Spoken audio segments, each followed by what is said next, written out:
네, 안녕하세요. 이변은 이따의 이동현 변호사입니다. 오늘은 억울하게 학교폭력 신고를 당한 경우 무고죄로 신고가 가능한지 여부에 대해서 알아보도록 하겠습니다. 우선은 들어가기 앞서서 이제 학교폭력이란 개념을 좀 간단히 알아보고 무고죄 신고가 가능한지 여부 그거에 대해서 알아보도록 하겠습니다.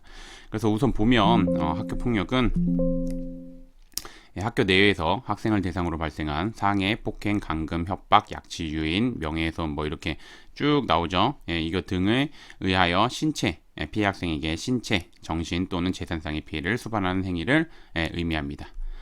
그리고 이제 보시면 학교 폭력을 행한 사실이 이런 이제 피해 학생에 대한 신체, 정신, 재산상 피해를 수반하는 행위를 한 사실이 전혀 없음에도 불구하고 이제 상대 학생이 악의적으로 신고를 한 경우, 아니면 상대 학생이나 상대 학생의 학부모가 악의적으로 신고를 한 경우, 이런 경우에는 수사기관에 상대 학생에 대해서 아니면 상대 학생의 학부모에 대해서 무고죄로 고소가 가능합니다. 그 이유는 뭐냐면 형법은 타인으로 하금은 형사처분 또는 징계처분, 이게 징계처분이죠. 학교폭력대책심의위원회의 조치는 징계처분이죠.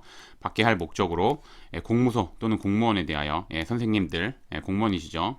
그래서 허위 사실을 신고한 경우 이렇게 10년 이하의 징역 또는 1,500만 원 이하의 벌금에 처하도록 규정하고 있기 때문입니다. 그래서 그 학교폭력 을 행사하지 않았음에도 불구하고, 행사하지 않은 게 명백함에도 불구하고 이제 악의적으로 학교 폭력으로 신고를 한 경우에는 이제 무고죄로 신고가 가능하다는 거 그렇게 알고 있으시면 됩니다. 그래서 이제 그럼 이제 이거를 어떻게 대응해야 되냐 한번 보겠습니다. 보시면 그래서 이제 억울하게 학교 폭력 신고를 당한 경우 무고죄로 신고하기 위해서는 어떤 준비를 해야 되냐? 보시면 하지도 않은 행동으로 인해서 억울하게 학교폭력 신고를 당했다면 우선 첫 번째, 요게 처음입니다. 그 학교폭력 신고를 당했다고 억울하다면서 이제 감정적으로 대응하면서 이제 무고죄로 바로 신고하시는 경우가 있습니다. 경우가 있는데 그거는 제가 보면은 좀 바람직하지 않고 순서상 우선은 학교폭력대책심의위원회에서 적극적으로 대응해서 학교폭력이 아니면 조치사항 없음 이런 조치를 받아야 됩니다. 이런 조치를 받아야지 이제 무고죄를 성립할 가능성이 매우 높아집니다.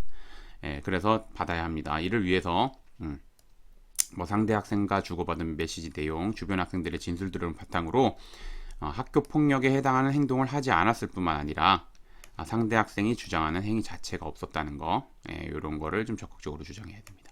그래서 종국적으로는 학교폭력대책심의위원회에서 학교폭력이 아니면 조치사항 없음 이런 조치를 받아야 됩니다. 그런 다음 순서가 그래서 이게 1번, 이게 두 번째입니다. 이렇게 조치사항 없음, 학교폭력이 아님 요거 조치를 받은 다음에 상대 학생이 학교에 신고한 사실이 객관적 진실에 반하는 허위 사실로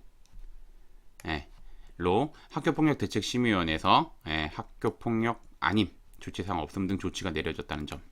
요거 때문에 요걸 먼저 잘 대응해야 됩니다. 요걸 대응해서 요 자료를 가지고 객관적 진실에 반하는 허위 사실로서 이런 학교폭력 해당 아님, 조치사항 없음 등의 조치가 내려졌다는 점을 이제 좀 적극적으로 적시하면서 수사기관에 고소장 접수하고 그 다음에 이제 조사 받으면서 수사기관으로부터 조사 받으면서 상대 학생이 허위로 신고한 사실에 대해서 좀 적극적으로 주장하고 필요한 자료가 있으면 제출하고 그렇게 해야지 이제 무고죄가 성립하게 됩니다.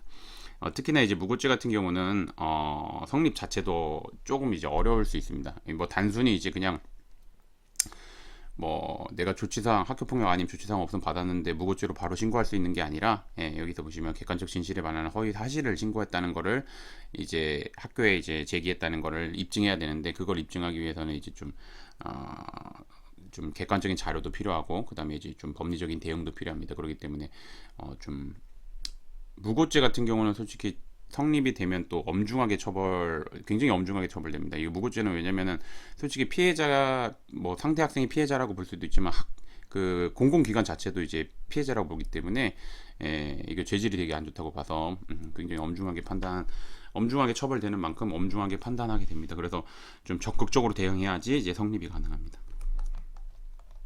그래서 이제 결론을 보면 최근 이제 학교폭력이 이슈가 되자 학교폭력대책심의위원회는 피해 학생의 입장에 더욱 무게를 두고 판단하고 있어 주의해야 됩니다. 그래서 억울하고 무고죄로 고소를 하고 싶어도 학교폭력대책심의위원회에서 뭐 어떤 조치가 나오게 되면 그거는 좀 무고죄가 성립하기 굉장히 어려워집니다. 그렇기 때문에 좀 이런 거를 주의해야 되고, 따라서 억울하게 학교폭력 혐의를 받고 있다면 감정적인 대응보다, 감정적인 대응은 안 됩니다. 안 되고 법률적인 관점에서 합리적이고 이성적인 대응을 해야 이제 원하는 결과를 얻을 수 있습니다. 그런데 이제 뭐 요거 아까 제가 또 간략하게 말씀드렸지만 이게 혼자서 대응하는 게 조금 어려울 수 있기 때문에 좀 이제 변호사님 도움을 받는 게 좋고, 그 변호사님들 중에서도 이제 학교폭력을 전문적으로 하시는, 아니면 학교폭력대책심의위원회에서 위원회 활동을 하시거나, 아니면 학교폭력을 전문적으로 하시거나, 그런 이제 좀 전문적인 변호사님들 찾아가셔서 도움을 받는 게 필요합니다. 그렇게 아시면 되고, 오늘은 뭐 간략하게 이렇게 마치겠고, 오늘의 주제에 대한 답변이 되었으면 좋겠습니다. 뭐 더 궁금하신 거나 이런 거 있으시면 제 그 유튜브에도 그렇고 제 블로그에도 그렇고 저 연락처 있으니까 여쭤보시면 됩니다. 여쭤보시면 되고, 그래서 오늘은 여기까지 마치겠습니다. 저는 이변은 있다의 이동현 변호사였습니다. 감사합니다.